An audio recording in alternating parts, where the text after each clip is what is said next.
Hey, so here is a quick tip.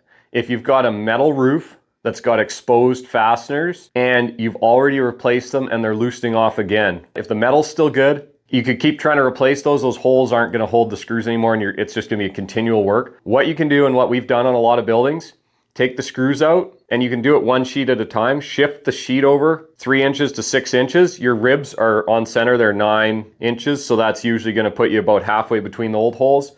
Shift it over.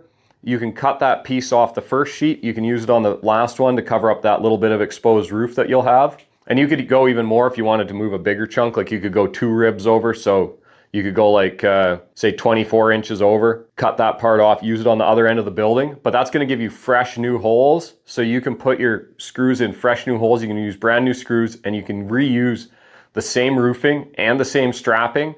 So all it costs you is labor and just shifting those screws over. We did that on the buildings in the Salmon Arm Fairgrounds when we did a screw replacement on that for them.